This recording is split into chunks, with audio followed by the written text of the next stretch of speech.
I'm sure there were some Trojan fans out there who had never even heard of Missouri State until they actually showed up on USC's football schedule. Well, Missouri State has gone from a directional school to a developmental school, and on Saturday, they're going to be a body bag game for USC.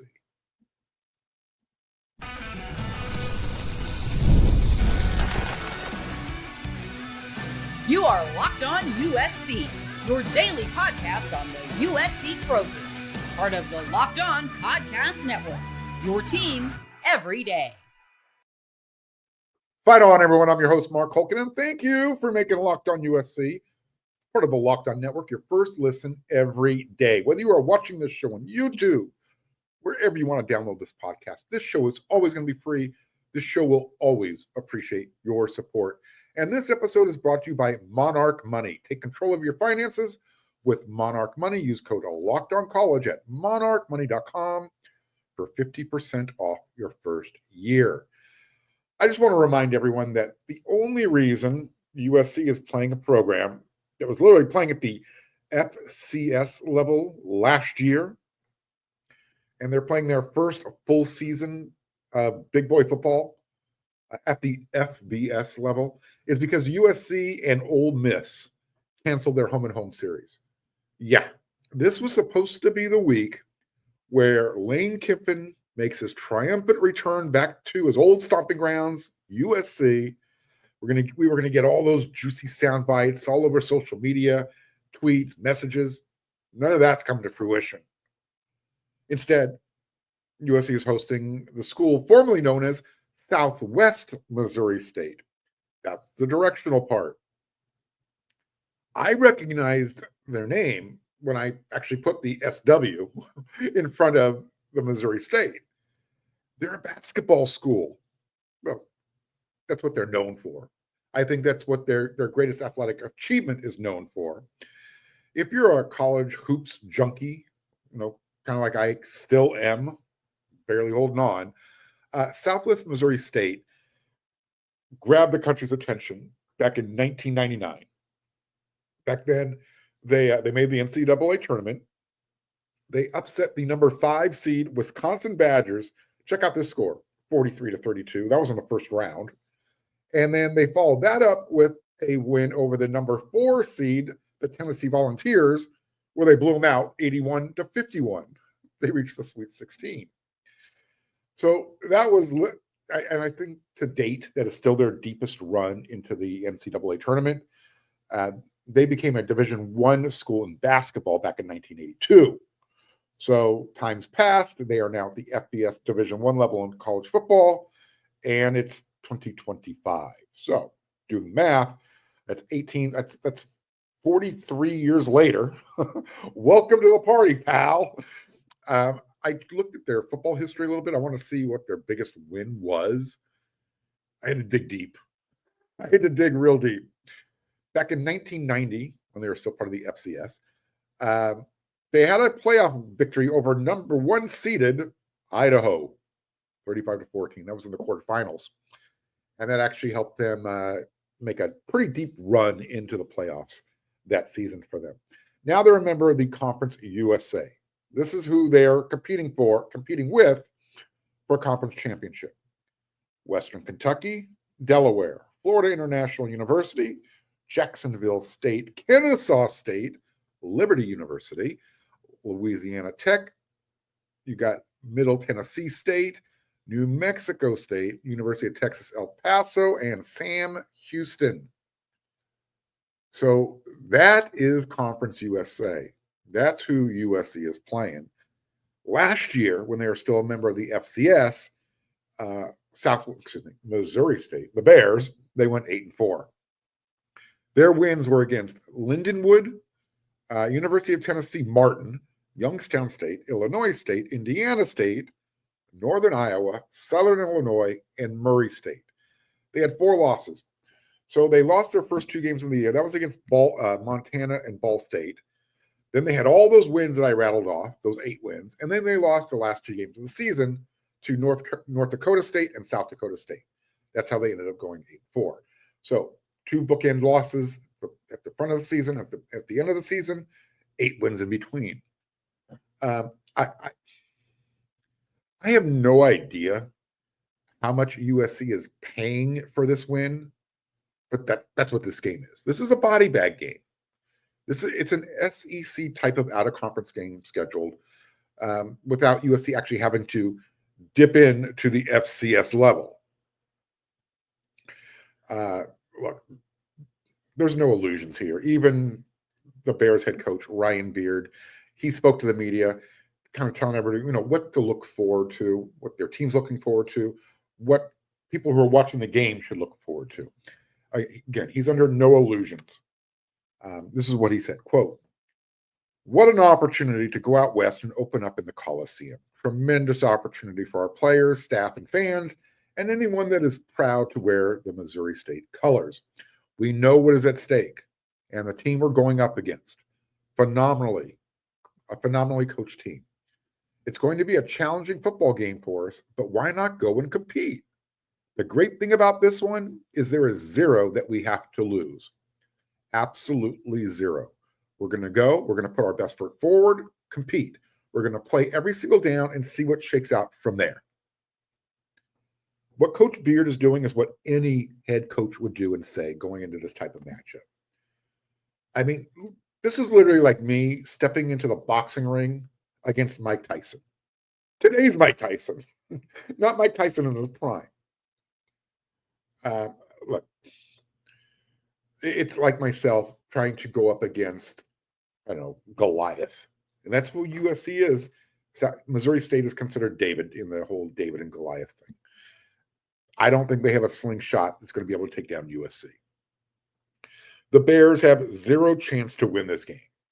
Well, maybe not zero, but there's a reason why USC is a 5-touchdown favorite going into this contest. Coach Beard also talked about getting his team ready to play in front of a big and loud crowd of the Coliseum.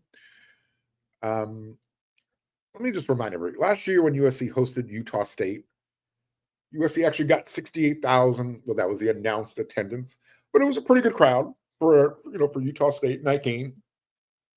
But that was 1 week after USC beat LSU in Las Vegas. A lot of intrigue, a lot of excitement. This is game one, Labor Day weekend, against a team, let's just be honest, Utah State would probably beat. What's my point? Whatever crowd noise Coach Beard was trying to get his team ready for while he was piping that into practice, that was their practice crowd noise is probably going to be louder than what they get in Los Angeles. I'm being a little sarcastic here, but just I wouldn't anticipate 68,000 for this game. Is all I'm saying. I hate being brutally honest, but these first two games, they're going to be snooze fest. Well, let me rephrase that. They better be snooze fests. Last season, Missouri State, when they opened up their season against Montana in Missoula, Montana, that was their largest crowd of the season, 26,000, 26,482. The Bears' biggest home game last year, 12,000. So, yeah. This really is. How many of you have seen the movie Hoosiers? That's what this is. This is literally Coach Norman Dale bringing his Hickory basketball team into the big city.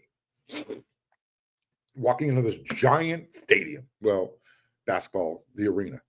To them, it was a huge arena. This is going to be the biggest stadium, I have to imagine, that Missouri State has played in or will play in.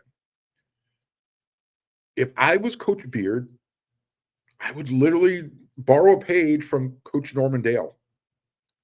Remember this quote? By the way, one of my top 5 movies of all time. If you put your effort and concentration into playing to your potential, to be the best that you can be, I don't care what the scoreboard says. At the end of the game, in my book, we're going to be winners. In case some of you aren't aware, my everydayers know this, I used to coach high school basketball. I love this movie. I made my team watch this movie. By the way, as I mentioned, this is one of my top 5 movies of all time. Excuse me. I actually got a chance to sit down with USC's former athletic director, Mike Bone, for over an hour. We had lunch together one day on campus in front of Heritage Hall, and we were just talking about this, one of our favorite movies. So I digress. Just wanted to kind of drop that footnote in there. Coach Beard understands they really don't have much of a chance to win this game, so you go in with that type of attitude. He also understands how much talent USC has, especially at wideout. He said this when he was talking to the media. They definitely do a good job creating some advantage situations on the perimeter just with their length alone. Their length, their athleticism, their ability to stretch the field and get yards after the catch. We have to make sure we're tight. We have to make sure we do a good job presenting different pictures to their quarterback. And then when they do catch the ball, get them on the ground. End quote. I think it's going to be interesting to see how Coach Beard approaches this game. You know, what's the game plan going to be? When Bill Callahan was the Nebraska Cornhuskers head coach back in the mid-2000s, when USC beat him at the Coliseum and then again in Lincoln, Nebraska the year after, Coach Callahan literally tried to slow the game down as much as possible. He wanted to limit USC's offensive opportunities. It worked, but USC still left Lincoln with a 2-touchdown victory. I don't know what they can do to slow the game down. I will say this. If the Bears can keep this contest close, and by close, I mean within 21 points, that's a win for the Bears. And perhaps some concern for USC, maybe. There's no reason Missouri State should be hanging around at the end of the game looking up saying, oh, we only lost by 21 points. USC is a 34.5-point favorite. They got to cover that spread. I mean, if USC wins by 33, I'm not going to throw them out of bed for eating crackers, but they need to cover the spread. Winning by 33, 34 points, fine. This should be a 56-0 type of game. And I'm not trying to show disrespect to Coach Beard and his program, but I read you his words. They know what they're walking into. It's a body bag game. They're going to get paid a good amount of money, and that's going to help support their entire athletic department. So win-win for everybody. A win for USC on the field, a win for the Missouri State Athletic Department. And it kind of shows them what they need to do to, you know, if they ever want to compete at this level, where they have to take their program. And that's not a bad thing, right? I got a couple more segments to go here. I was at practice Tuesday. We didn't get to see it, but we did get to talk to Coach Riley, some of the players afterwards. And I got some injury news and some new starting player news. And then the third segment, I'm going to give you 4 scenarios. It's a yay or nay. You're going to either say yay or nay. I'll give you the questions.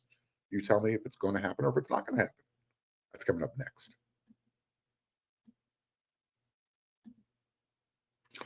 Most people can't name all their financial accounts or even what they're worth, whether it's their 401ks, properties, investments.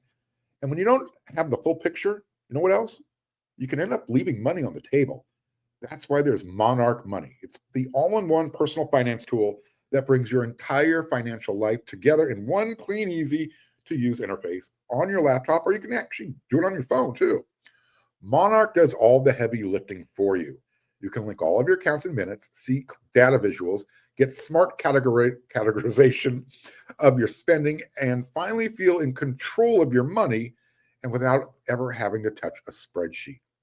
Here is one fantastic feature that I think will help you save some money. I linked all of my accounts to Monarch, and immediately it spotted a few subscriptions I wasn't even using. Canceling those alone saved me money every month. I'm telling you, don't let financial opportunities slip through the cracks. Use code LOCKEDONCollege at monarchmoney.com in your browser for half off for the first year. That's 50% off your first year at monarchmoney.com when you use the code LOCKEDONCollege. The NFL season is almost here, right? And FanDuel, it's going to make sure you are ready for kickoff with all these can't-miss offers. You're going to love it. Right now, new customers, if you can bet just $5, that's it, just a $5 bet. And if it wins, you're going to get $300 in bonus bets to use across the app. Hello? $5 getting 300? Wow. You're going to love using FanDuel because it fits however you like to bet. Into the player props? Cool. Building a same game parlay? Even cooler. You want to jump in some live action as it's taking place? Make it happen at FanDuel. So are you ready to play? Download the FanDuel app now by visiting FanDuel.com to get started. That's FanDuel.com to place your first $5 bet.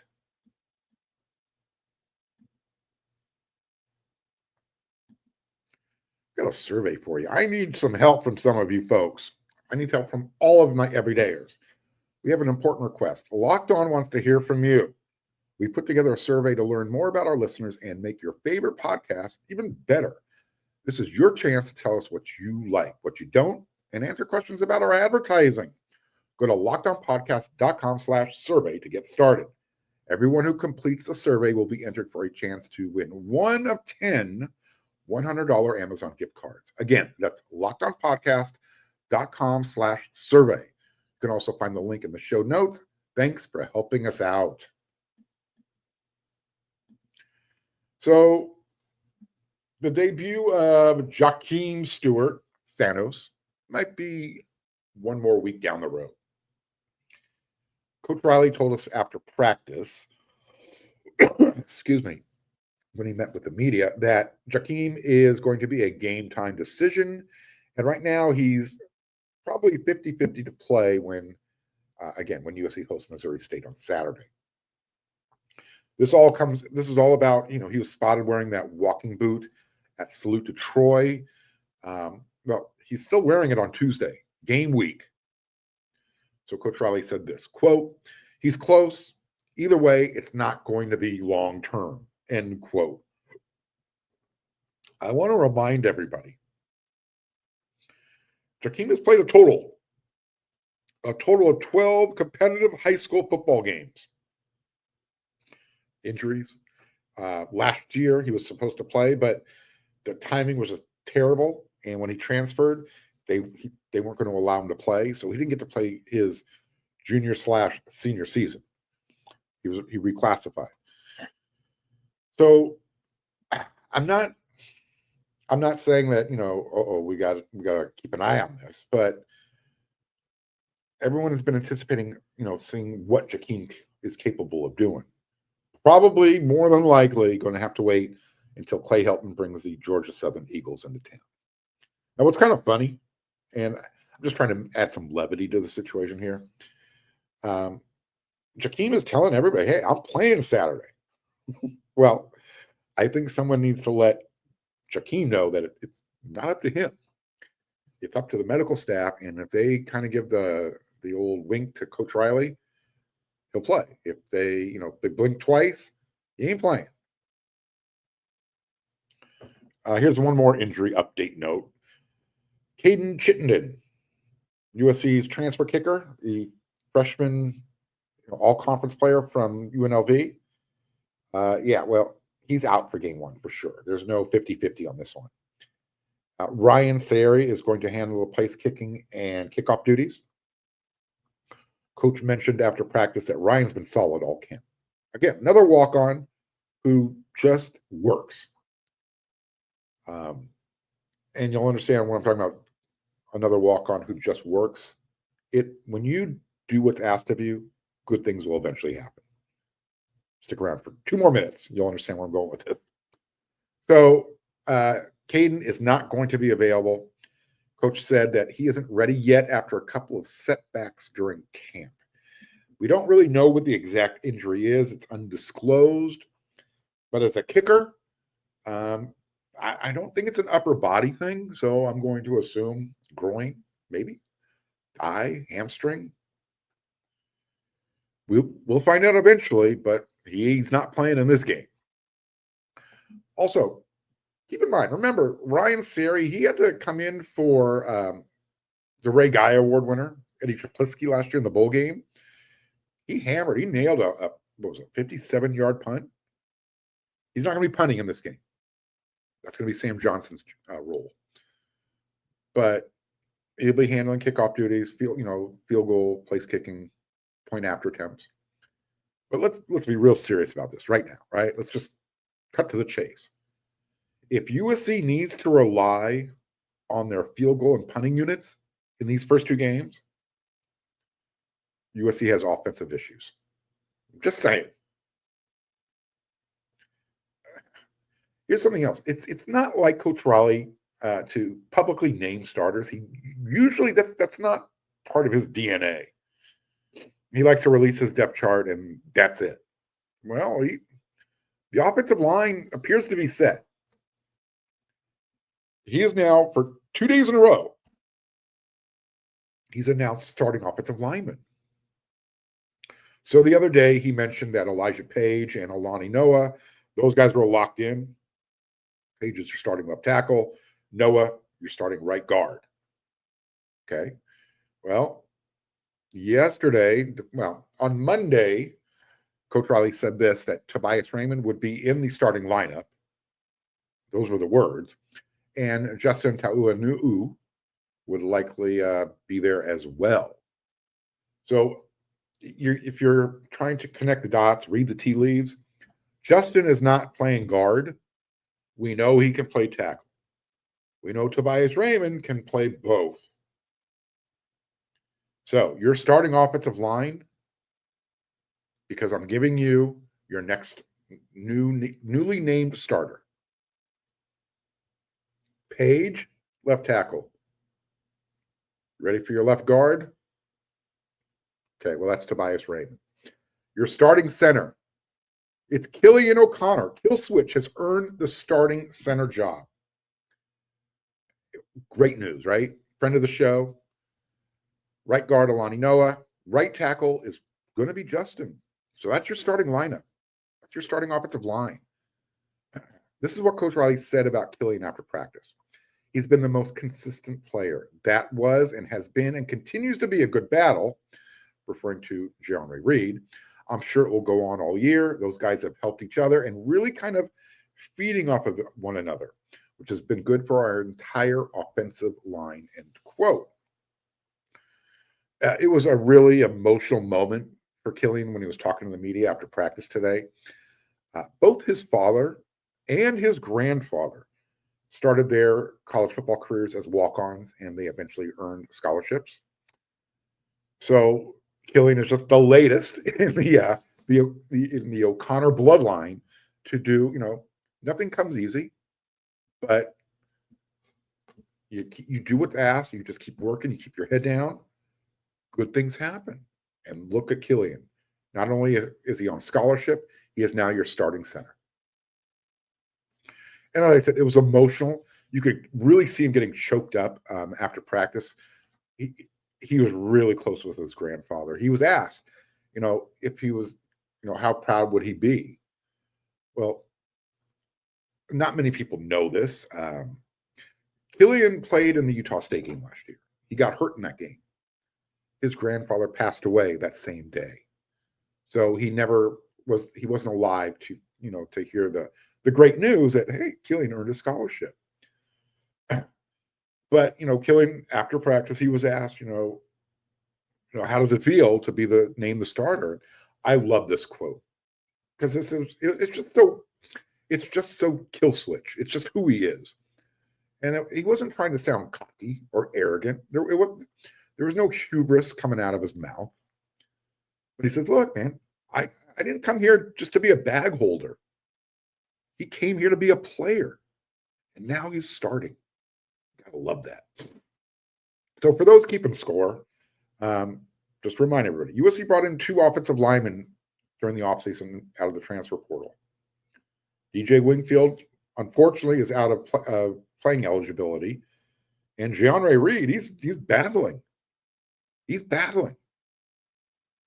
And that's a good thing.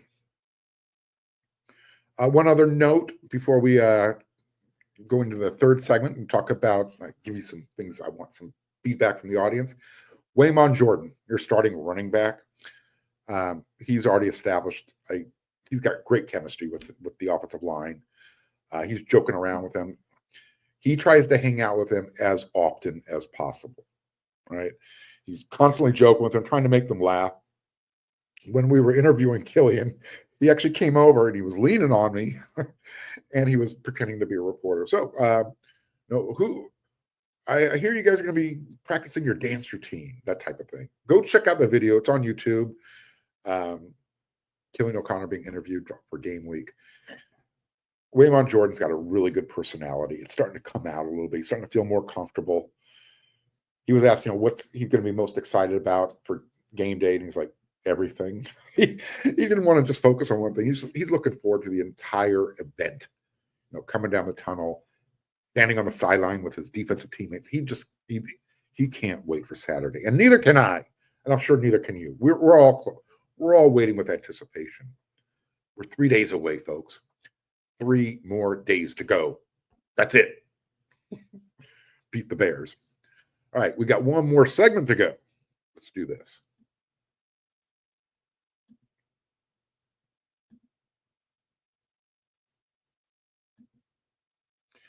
When the opening whistle blows on a new repair, get your crew moving forward with Supply House. Order today and see parts on your doorstep tomorrow from over 280,000 plumbing, HVAC, and electrical items from the most trusted brands in the business. Their real-time inventory and honest lead times keep you from punting projects, while the industry-leading customer service, they always have your blind side covered. Need parts fast for a project? Supply House has next-day delivery. Talk about a game changer. And their Trademaster perks like priority shipping and their dedicated support line makes the whole process totally smooth. Join the free Trademaster program today and score serious perks like priority shipping, lower prices, and a dedicated support line. Visit supplyhouse.com to sign up for free and use the promo code SHCollege5 for 5% off your first order. That's supplyhouse.com. Real people, real service.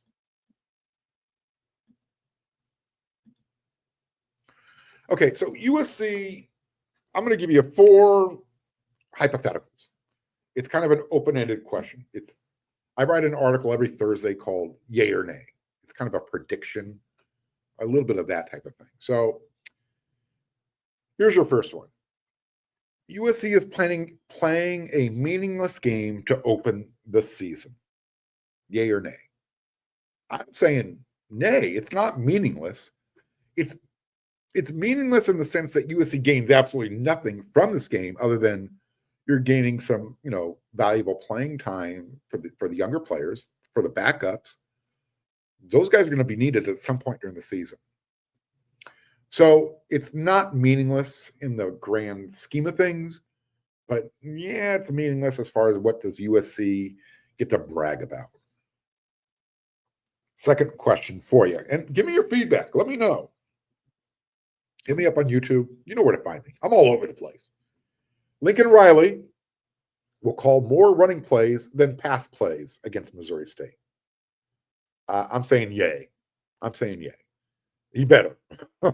Otherwise, all this offseason talk about, this is the best collection of running backs he's had at USC since he's been the head coach and the best room in the country. If he's not going to run the ball, all those words, it's going to start falling on deaf ears. This is yay or nay, but it's kind of a true or false. Every offensive line starter on Saturday will be from one of USC's recruiting classes. I've already given you the answer. You're paying attention in segment 2. So the answer is yay. And that might not sound like such a big deal, but it is.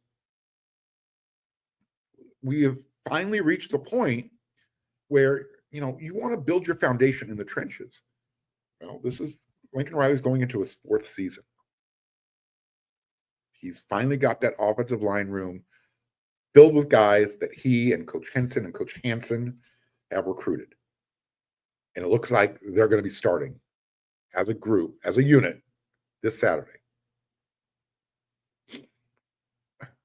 Like I said, I mentioned in the previous segment, John Ray Reed, DJ Wingfield, they're out. And if you really think about it, this is probably the perfect timing for everything to be working itself out as far as trusting the guys you've recruited. If you think about all the different offensive line guys that USC's brought in through the transfer portal, none of them have really been home run acquisitions. Emmanuel Prayon came close. I mean, USC developed him into a really, really good interior offensive lineman. And then he got selfish. Took everything that USC did for him, went up north for some more money. It is what it is. Finally, the Trojans will cover the spread, yay or nay. Yay. Again, they better. They better. And I talked about this in the previous segment. But do you think USC will cover that 34.5 points? If they don't, is that a bad sign? Okay. Are you tired of ESPN or, the Big Noon Kickoff Show? Here's another huge moment for Locked On. College football fans, Locked On and Fire TV present our own college football kickoff show, your ultimate college football weekly preview. Drake Toll of Locked On Big 12, he's going to lead the conversation alongside two-time AP Coach of the Year, Gary Patterson, former college star Jesse Holley, and as well as Locked On's local experts. A college football preview only Locked On can do. Catch the college football kickoff every Thursday throughout the season, only on Fire TV. So every Thursday, Locked On, we're in the business now. We're not even going to interfere with the Big Noon Kickoff Show or ESPN's Game Day. We got a day all to ourselves. All right. I'm going to be back with another episode tomorrow. That's what we do around here, Locked On USC, part of the Locked On Network, your team every day. We do this 5 times a week. So not only are you going to get me 5 times this week, you're going to get me with my post-game reaction. There's so much coming up. And we are done with the Locked On USC show, the Locked On Network. We've got the Inside the Trojan Huddle panel show up over there on YouTube as well. And then get on over there to weRC.com. We've got a lot of good content for you. So until that next episode, everyone, you know what to do.